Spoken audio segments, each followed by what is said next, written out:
말씀의 제목이 광야 인생 23편입니다. 시편 23편은 우리가 너무나도 잘 알고 있고 또 우리가 너무나도 많이 암송했던 말씀이 시편 23편입니다.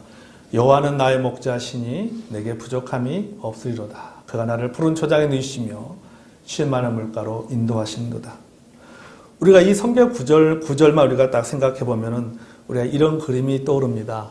우리 그 파워포인트에 자 위에 그림 보십시오. 끝없이 펼쳐지는 푸른 풀밭이 있죠. 그리고 그 가운데 잔잔한 시내가 흐릅니다. 목자는 물가에서 피리를 불고 양들은 한가로이 풀을 뜯고 있습니다. 말 그대로 지상 낙원입니다. 저 위쪽에는 하면은 뉴질랜드 초원입니다. 뉴질랜드 초원에서 한가로이 양들이 풀을 뜯고 있는 모습입니다. 여러분, 우리의 인생도 저희 화면처럼 우리의 인생도 이와 같으면 얼마나 좋겠습니까? 넉넉한 풀이 있고 쉴만한 물가가 있고 위험이 없는 보금자리, 또 쉼이 있는 보금자리가 있다면 얼마나 좋겠습니까? 하지만은 이런 인생은 없습니다. 푸른 풀밭과 쉴만한 물가가 있는 인생을 살아가는 것이 그것이 우리의 인생이 아닙니다. 그럼에도 불구하고 성경은 우리에게 말하고 있습니다. 푸른 풀밭과 쉴만한 초장에 대해서 이야기를 하고 있습니다. 우리가 알고 있는 시편 23편은 다윗이 기록한 시입니다. 그가 이 시편을 어디서 기록했을까요? 우리 푸른 풀밭이 아닙니다. 아까 우리 화면에 보았죠? 화면 사진 계속 띄워주세요. 네. 밑에 보십시오. 푸른 풀밭이 없습니다. 거친 광야입니다. 시편 23편은 뉴질랜드처럼 저렇게 목초지가 있는, 녹색의 목초지가 있는 그런 곳에서 기록한 서신이 아닙니다. 편지가 아닙니다. 그런 글이 아닙니다. 이 시편 23편은 거친 광야에서 기록됐습니다. 시편 23편의 배경은 광야입니다. 광야는 낮에는 뜨거운 태양이 내리쬐입니다. 동쪽에서 열풍이 불어옵니다. 밤에는 추위가 몰려옵니다. 쉴 만한 물가도 별로 없습니다. 땅의 색깔도 어두워 보이는 갈색이고 거친 돌밭입니다. 볼 것도 없고 누릴 것도 없고 마음 놓고 편안하게 쉴 만한 장소도 별로 없는 곳이 광야입니다. 어느 목사님이 시편 23편을 이렇게 표현했습니다. 인생의 순례길이다. 우리 그리스도인의 인생의 순례길을 시편 23편에 비유했습니다. 맞는 것 같습니다. 여러분, 인생의 순례길입니다. 하지만 여러분, 이 순례길은요, 진리를 깨닫기 위한 도보 여행이 아닙니다. 마음 편하게 이곳저곳을 구경하는 제주도의 올레길도 아닙니다. 자신을 찾아 떠나는 산티아고의 순례길도 아닙니다. 또한 이 길은 생존의 길입니다. 내가 무언가를 성취하고 무언가를 이루기 위한, 뭔가 업적을 남기고 성공을 거두기 위한 순례길이 아닙니다. 목표는 오직 하나입니다. 광야에서의 목표는 오직 하나입니다. 그것은 바로 무사히 통과하는 겁니다. 무사히 통과. 그 내려쬐는 태양빛을 견뎌내고 밤에 그 추위를 견뎌내면서 무사히 이 광야를 통과하는 것이 그것이 목표입니다. 다른 말로 표현하면요, 하루하루를 살아내는 것입니다. 그리고 광야에서 하루하루 살아가는 것은 그것은 기적입니다. 여러분 보십시오. 저 그림 속에 나와 있는, 저 아래쪽에 그림에 나와 있는 저 광야에서 여러분 하루하루 살아간다는 것은 여러분 그건 기적입니다. 풀이 있습니까? 풀이 안 보입니다. 보이는 것은 흙밖에 없습니다. 그곳에서 하루하루를 살아간다는 것은 기적입니다. 여러분, 우리의 인생은 시편 23편과 같습니다. 낭만적인 23편이 아니에요. 저 푸른 초원 위에 그림 같은 집을 짓고 사랑하는 우리님과 한 백년 살고 싶네. 이런 것이 아니에요. 풀 한 포기가 귀한 광야입니다. 물 한 모금이 아쉬운 광야입니다. 깊은 골짜기가 있고 또 맹수들이 생명을 노리고 있습니다. 때로는 위탄길을 걸어가야 되는 곳이 바로 광야입니다. 저는 우리가 알고 있는 이 시편 23편을 통해서 우리가 그림으로 보는 그런 낭만적인 시편 23편, 우리가 성화에서 보는 23편이 아니라 치열한 생존의 현장인 유대 광야에서의 시편 23편을 우리가 나누기를 원합니다. 자, 본문에 보겠습니다. 2절부터 들어가겠습니다. 그가 나를 푸른 초장에 누이시며, 여기에 나오는 푸른이라는 히브리어 단어는 어린 풀, 막 나온 풀, 새싹이라는 뜻을 가지고 있습니다. 그래서 푸른 초장은, 광야에서의 푸른 초장은 어떤 것인가? 어린 풀이 나오는 것입니다. 새싹, 아주 작은 그 풀이 나오는 것이, 그것이 바로 그것이 바로 푸른 초장입니다. 여러분, 광야는요, 이 날씨가요, 6개월 동안은 비가 내리지 않습니다. 건기입니다, 건기.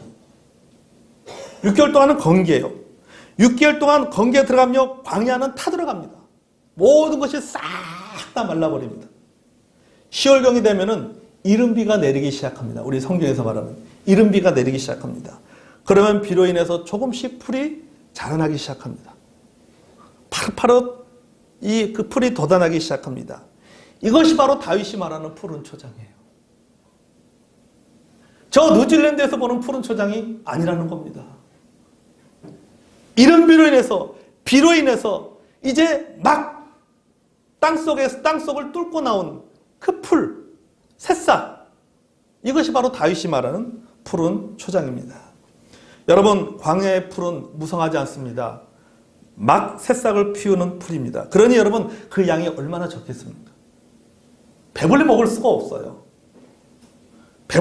양들이 배불리 먹을 만큼의 그런 풀의 양이 되지 않습니다.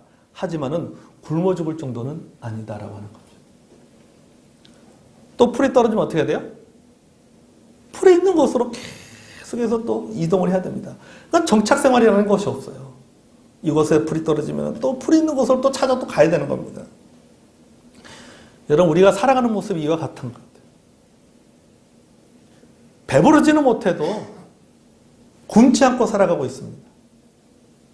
넉넉하진 않지만은 우리가 작은 것에 감사하면서 살아가고 있지 않습니까? 아멘? 우리가 좀 욕심이라고 하는 것은 우리의 필요가 있고 내가 원하는 것이 있는데, 좀 내가 필요한 것보다도 원하는 것을 자꾸 관심을 갖다 보니까는 원망하고 불평하는 것이지, 사실 여러분, 우리는 우리의 기본적인 필요를 우리는 체험을 받고 살아가고 있습니다. 그것은 마치 뭐와 같으냐면은 그 광야에서 양들이 그 돋아나는 그 풀을 먹으면서 살아가는 것처럼 우리의 인생도, 우리도 그렇게 살아가고 있다는 것입니다. 넉넉하지는 않지만, 배부르지는 않지만 그래도 굶지 않고 지금까지 살아왔습니다. 아멘? 그날 새싹 같은 은혜를 우리들이 먹으면서 살아왔습니다. 그래서 저는 이것을 그렇게 표현하고 있어요. 모자람의 은혜다. 하나님께서 우리에게 주신 은혜는요, 넉넉한 은혜가 아니라 모자람의 은혜입니다. 근데 왜 모자라는 것이 왜 은혜냐? 자, 모자라기 때문에 하나님을 바라봐. 넉넉하면 하나님 안 바라봐요. 여러분, 우리가 넉넉하면 하나님 바라볼 것 같습니까? 절대로 바라보지 않습니다. 100% 하시긴 합니다. 딴 생각하지. 모자라기 때문에 하나님을 바라보는 거예요. 배부르지 않기 때문에 왜? 그날 은혜가 필요한 거예요. 그날 먹을 것이 필요한 거예요. 그러니 누구를 바라봐야 돼요? 하나님 바라볼 수밖에 없죠. 우리는 그날의 모자람을 느끼지만 그래도 배고프지 않도록 하나님께서 그날 우리에게 은혜를 주시고 또 하나님께서 공급해 주시는 것을 느끼기 때문에 우리가 광야 인생을 살아갈 수가 있는 것입니다. 그게 뭡니까? 우리에게서 푸른 초장이에요. 우리에게 푸른 초장. 내가 굶지 않고 오늘 하루도 먹고 살 수 있는가? 오늘 하루도 내가 일할 수 있는가? 내가 일해서 받는 그 어떤 보상이 크든 작든 간에 내가 일할 수 있다라는 것, 내가 먹을 수 있다라고 하는 것, 내가 오늘 살아갈 수 있다라고 하는 것, 이것이 뭡니까? 그것이 우리에게는 푸른 초장이라는 것입니다. 본문에 다 볼까요? 쉴 만한 물가로 인도하신도다. 광야에서 물을 찾는 일은 목자와 양떼들에게 생명이 달린 문제입니다. 여러분, 광야에서 얻을 수 있는 물은요, 갑자기 내린 그 빗물이 고여서 생긴 웅덩이나 바위 틈에 그런 구멍 속에 그 고여있는 물을 말합니다. 그렇다고 해서 고인 물이라고 해서 함부로 먹을 수 있는 것이 아니에요. 먹었다가는 큰일 납니다. 그 고인 물에 세균이 번식해가지고, 번식할 때 그걸 잘못 먹으면은 바로 배탈이 나는 겁니다. 그렇기 때문에 이 마시는 물을 만난다는 것이 쉽지가 않아요. 또 물이 고여있다고 해서 그 물을 함부로 먹을 수 있는 것이 아닙니다. 자, 여러분, 이런 환경을 생각해 볼 때에 광야에서 실 많은 물가를 만난다는 것은 그것은 진실로 하나님의 큰 은혜입니다. 하나님의 뭐 우리처럼 물이 넉넉한 것도 아닙니다. 여러분 이제 이스라엘 가보시면 알겠지만은 이스라엘은 그 허벌판의 광야예요. 갑자기 비가 확 내립니다. 그러면 소위 말해서 와디라고 하는 것이 형성이 됩니다. 우리말로 표현하면 간헐천이라는 거죠. 순간적으로 비가 쏟아지니까는 순간적으로 개천이 생기는 거예요. 물가가 생기는 겁니다. 그러다가 순식간에 싹 말라버려요. 물이 싹 말라버려요. 근데 말라버리는 과정 속에서 조금씩 고여있는 웅덩이가 있습니다. 웅덩이. 그 웅덩이가 돼요. 그게 우리가 소위 말하는 뭡니까? 오아시스라고 하는 거죠. 그럼 오아시스도 있고, 아니면 그냥 고여있는 건 조그맣게 고여있는 물이 있습니다. 근데 문제는 이게 여기에 이제 세균이 미생물이 들어가서 뭐 번식을 한다든지 하면은 이게 잘못 먹었다가 물이 와서 먹었다가는 이제 큰 병에 걸리는 겁니다. 그렇기 때문에 물이라고 해서 함부로 먹을 수 있는 것이 아니라고 하는 거죠. 그런데 그 광야에서 물을 마실 수 있다라고 하는 것은 그것은 하나님의 큰 은혜가 있어야지만이 가능하다라고 하는 겁니다. 아멘. 바로 마실 수 있는 물, 거기가 어딥니까? 쉴만한 물가예요. 마실 수 있는 그거. 그 주변에 시설이 어떠냐? 뭐 풀밭이냐? 그들이냐? 아이 목마른데 그게 뭐가 중요해? 지금 내게 필요한 것은 뭡니까? 갈증을 해소하는 거예요. 갈증을 해소하는 거예요. 내가 갈증을 해결할 수 있는 그곳이 어디냐? 그 갈증을 해결할 수 있는 그곳이 바로 쉴만한 물가예요. 그런데 문제는 뭐냐? 이 쉴만한 물가를 필요로 하는 동물은 양만 그 쉴만한 물가를 필요로 하는 것이 아니라 맹수들도 다른 사나운 짐승들도 그 쉴만한 물가를 필요로 한다는 겁니다. 그래서 목자는 쉴만한 물가로 양들을 인도한 후에 뭐하냐? 양들이 그 물가에서 그 물을 마시는 동안 물을 편안하게 안정감 있게 마실 수 있도록 하기 위해서 목자가 하는 역할은 뭐냐면요. 갈대피리를 부는 거예요. 갈대피리를. 그럼 양들은 그 피리 소리를 듣습니다. 그 피리 소리가 누구의 소리로 들리는 거예요? 목자의 소리로 들리는 거예요.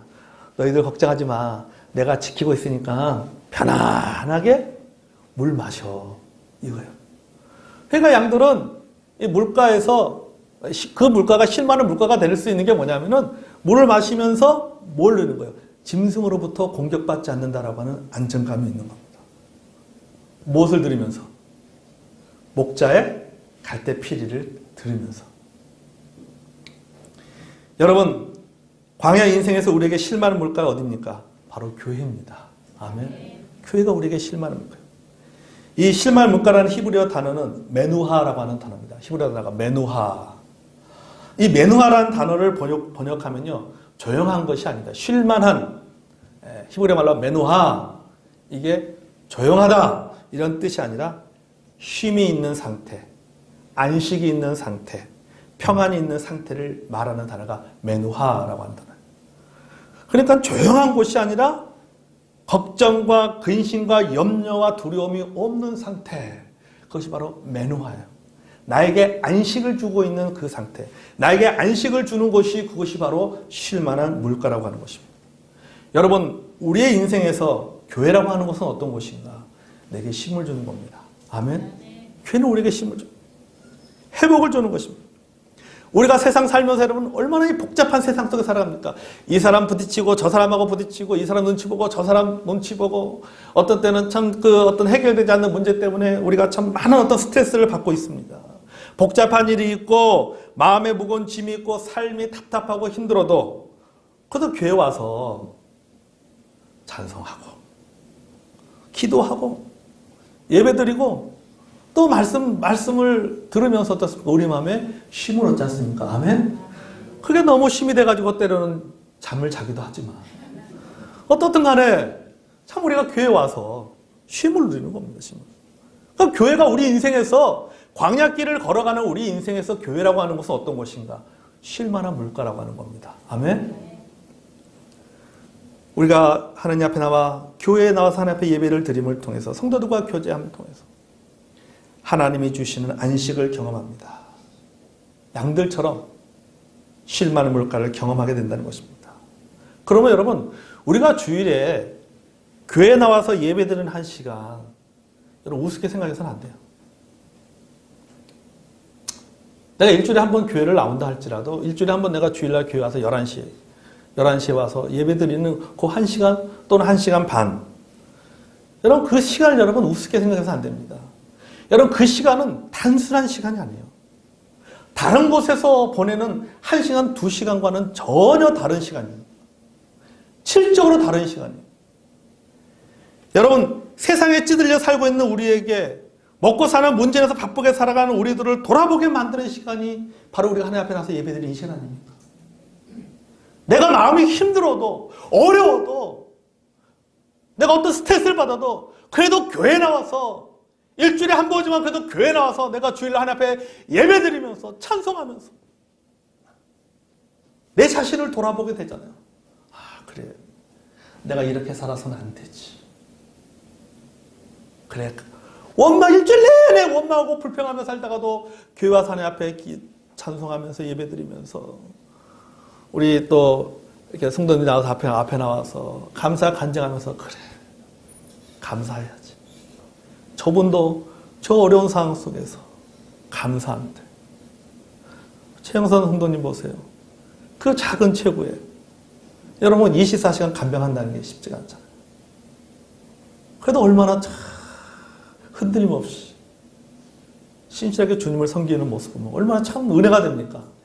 보기만 해도 여러분 은혜가 됩니다. 보기만 해도. 그런 분들을 통해서 자기 자신을 돌아보게 되는 거예요.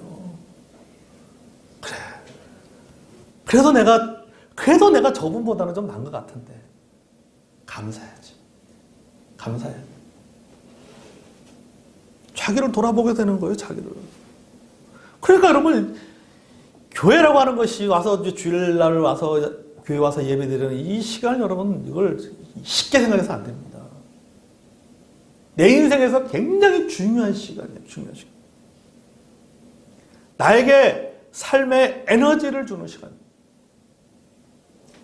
그러니까 막 일주일 내내 바쁘게 살아가잖아요. 월요일부터 토요일까지 바쁘게 살아가잖아요. 근데 교회 와서는 그 시간만큼 어떻습니까? 우리가 쉼표를 찢는 시간입니다. 잠시 멈추는 시간이에요. 잠시 멈추는 시간. 그거 뭐 받는 거예요? 에너지를 공급받는 겁니다. 일주일 동안 방전된 거 주일날 교회 와서 하나님 앞에 예배드림을 통해서 충전받는 겁니다. 그러니까 주일날 와서 예배드리는 시간이 얼마나 귀한지 모릅니다. 그래서 다윗은 시편 84편 10절을 통해서 이렇게 고백합니다. 주의 궁전에서 한 날이 다른 곳에서 첫날보다 나은즉 악인의 장막에 사는 것보다 내 하나님의 성전 문지기로 있는 것이 좋사오니. 아멘. 이렇게 고백하죠. 내가 다른 곳에 있는 것보다 주님의 성전에 내가 성전에 문지기로 있는 것이 더 낫단 말이지. 그것이 오히려 나한테 더 좋다라고 얘기잖아요. 교회는 광야 인생을 살아가는 우리에게 실만한 물가와 같은 곳입니다. 아멘.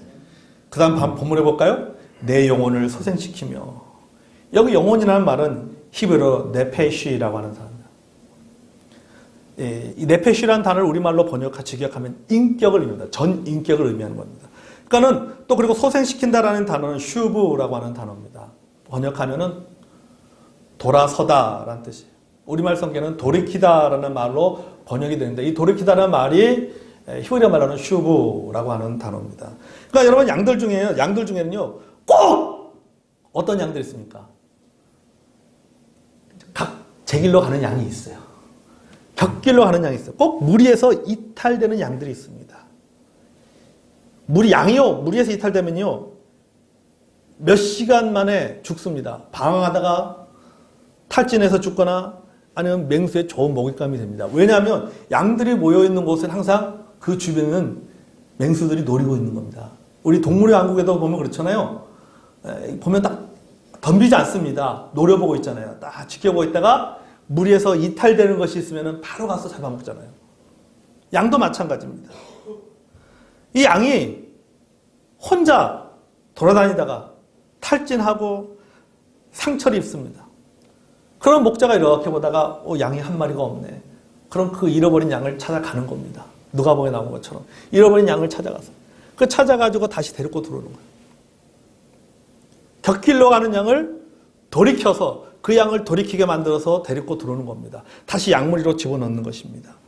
그리고 그 양은 그 양무리 속에서 뭘 누리는 거예요? 회복을 경험하는 거예요. 소생되는 것을, 다시금 소생되는 것을 경험하게 된다는 것입니다. 그래서 내 영혼을 소생시키면라는 이 문장의 뜻은 뭐냐면, 우리 쉽게 이렇게 표현해 볼게요. 내가 다른 길로 갈 때, 그래서 길을 잃어버릴 때에 하나님께서 나를 찾아오셔서 다시 나를 돌아오게 하신다는 뜻입니다. 즉, 잃어버린 영혼, 잃어버린 인격을 찾아주신다라고 하는 뜻입니다. 그게 뭐예요? 내 영혼을 소생시키시며, 이런 뜻입니다. 이사야서 53장 6절, 우리 잘 알잖아요.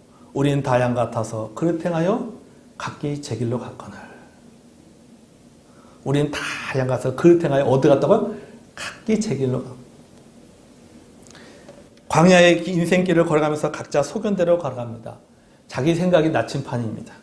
자기가 걸어가는 길이 맞다고 생각합니다. 그러다가 세상에 상처 입습니다.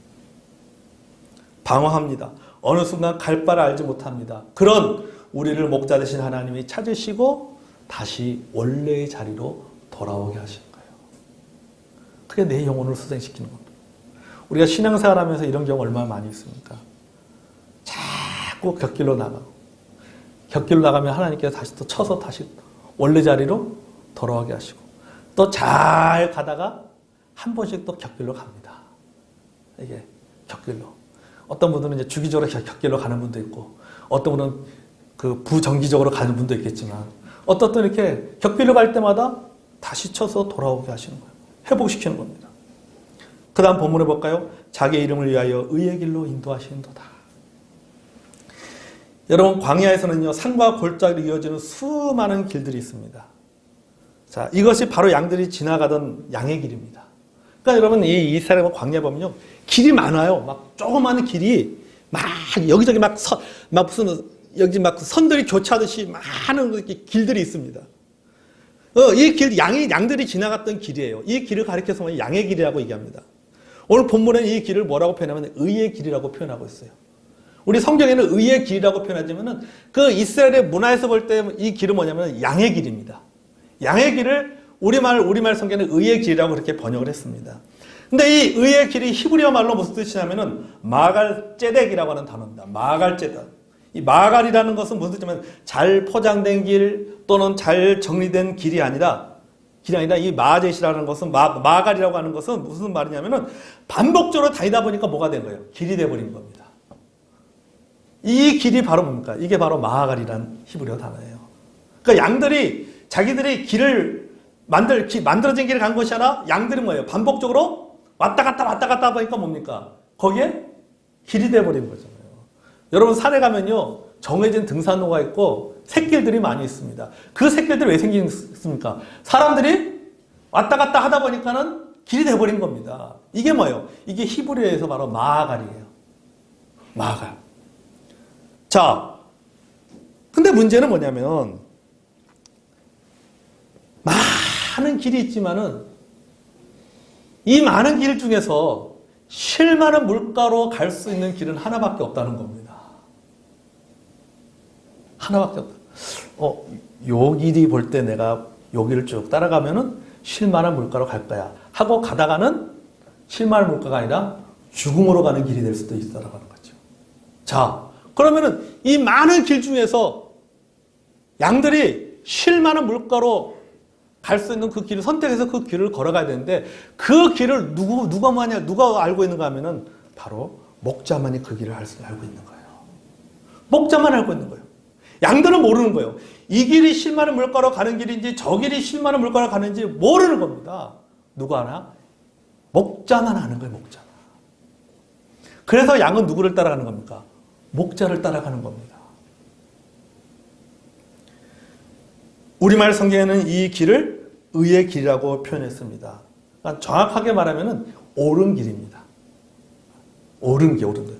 자기의 이름을 위하여 의의 길로 인도하신다라는 말은 뭐냐면 자기의 이름에 목자가 자기의 이름을 걸고 뭐 하는 거예요? 옳은 길로 인도한다는 뜻입니다. 옳은 길로. 왜? 수많은 길 중에서 그 옳은 길이 결국 무슨 길이에요?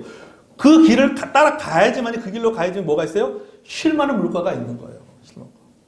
자기가 살 수 있는 길이 바로 그 길이에요. 그래서 여러분 우리가 이 광야에 가보면 광야 갔다 보면 수많은 길이 있습니다. 그 길에는 중에는 잘못된 길도 있고 틀린 길도 많습니다. 무턱대고 갔다가는 죽을 수 있다는 것이죠. 여러분 수많은 잘못된 길에 펼쳐진 광야에서 목자가 없다면 어떻게 되겠습니까? 그리고 목자 인도를 받지 않고 내가 눈에 보기에 좋은 길, 내가 보기에 좋은 길, 편안하다고 생각하는 그 길로 갔다가는 어떻게 될까요? 죽죠. 죽거나 아니면은 허송세월 할 수 있어요. 이 길이 맞다고 했는데 여기가 아닌 겹이요 하고 아까 거긴 겹이요 하고 또 가는 거죠. 그죠? 우리 농담으로 이 산이 아닌 겹이요 그러잖아요. 뭐 그런 유머도 있잖아요. 여긴 자한테 간대 결국 뭡니까? 허송세월로 가는 거예요. 반복적으로 계속 헤매다가 결국 죽고 만다는 것입니다. 그래서 잠언 14장 12절에 이렇게 말하고 있죠. 어떤 길은 사람의 보기에 바르나 필경은 사망의 길이다 했습니다. 그러니까 우리가 보기에 바른 길이라고 생각할 수 있지만은 하나님 보시기에 그 길이 무슨 길? 사망의 길이 될 수 있다고 하는 거죠. 양 같은 우리가 이 길이 나를 살려주는 생명의 길이라고 생각해서 그 길을 가지만은 하나님 볼 때 아니야. 그 길은 생명의 길이 아니라 사망의 길이야. 그렇게 될 수가 있다고 하는 거죠. 반면에 목자를 따르는 길은 험하고 힘들 수 있습니다. 하지만 여러분 그 길은 어디로 가는 겁니까? 푸른 초장으로 가는 거예요. 쉴만한 물가로 가는 거예요. 여러분 선한 목자 되신 하나님은 우리의 목자가 되십니다. 아멘. 우리를 항상 그분은 더 좋은 물, 더 좋은 풀, 더 좋은 그늘로 인도하십니다. 그러니까 우리는 양이 믿을 수 있는 것은 광야에서 믿을 수 있는 것은 하나밖에 없어요. 목자를 믿는 목자 믿고 따라갈 수밖에 없는 거예요. 이상하다. 길이 왜 이렇게 험하지? 왜 이렇게 불편하지? 왜 그 낭떠러지로 가지? 그래도 양을 할 수 있는 것은 뭐니까 목자를 믿고 따라가야 되는 겁니다. 그게 살 길이에요. 그게 살 길이에요. 여러분 우리의 인생도 마찬가지입니다. 광야 인생길에서 우리가 할 수 있는 것은 딱 한 가지입니다. 우리가 가고 싶은 길을 가는 것이 아니라 하나님이 인도하시는 길을 따라가는 겁니다. 아멘. 그래서 잠언 16장 9절에 사람이 마음으로 자기 길을 계획할지라도 그 길을 인도하시는 여호와 하나님이시다고 말씀하고 있습니다. 아멘. 그러므로 여러분 우리가 그 하나님의 인도하심에 따라가는 저 여러분이 되기를 원합니다. 자, 결론은 1절에 있습니다. 결론. 오후에도 우리가 계속 말씀 나누겠습니다. 결론 1절 보겠습니다. 여호와는 나의 목자시니 뭐라고요? 내게 부족함이 없으리로다. 아멘.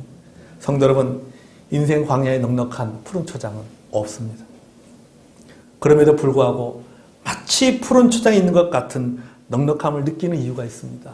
그것은 바로 여호와가 나의 목자이기 때문입니다. 아멘. 여호와 하나님과 목자와 양의 관계가 형성이 되면 여호와를 나의 하나님으로 믿고 살아가는 사람은 그것이 어디든지 간에 조금 배부를 정도로 먹지는 못한다 할지라도 그것을 어떻게 생각하는 거예요? 푸른 초장으로 느끼는 거예요. 부족함이 없는 거예요. 조금 먹어도 부족함이 없는 겁니다. 여러분 또한 인생 광야에서 푹 쉴만하고 넉넉한 물가는 없습니다. 그럼에도 불구하고 갈증을 해소하고 쉼을 누릴 수 있는 이유는 무엇입니까? 여호와 하나님이 나의 목자이기 때문에. 하나님. 인생에 수많은 길이 있습니다.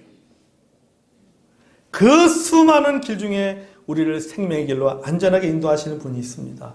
그분이 누구십니까? 나의 목자 되신 하나님입니다. 아멘. 그럴 때 우리는 양으로서 우리가 인생의 광야 같은 이 인생의 순례길을 걸어가면서 우리가 양으로서 할 수 있는 것은 뭡니까?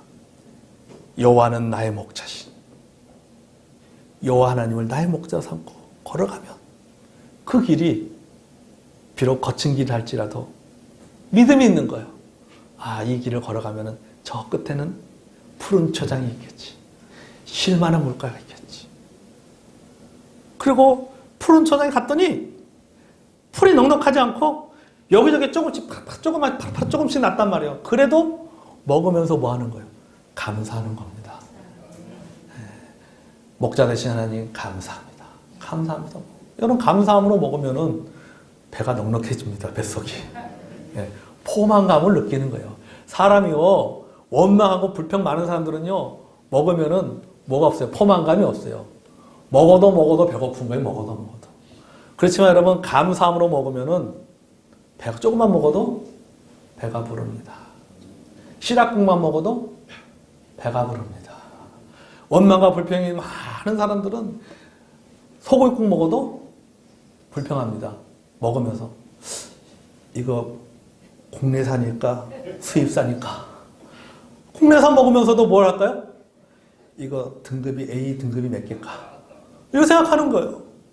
그렇지만 감사함으로 먹으면 비록 수입산 소고기국이라 할지라도 감사함으로 먹습니다. 감사함으로 먹습니다. 여러분, 여호와 하나님을 믿고 살아가는 저 여러분이 되기 원합니다.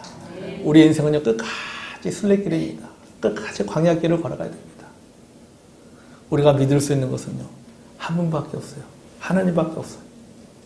하나님께 지금까지 내 삶을 인도해 주시, 앞으로도 하나님께 내 삶을 인도해 줄 줄로 믿습니다. 그 하나님 보고 인생 광야길을 걸어가는 저 여러분이 되기를 원합니다.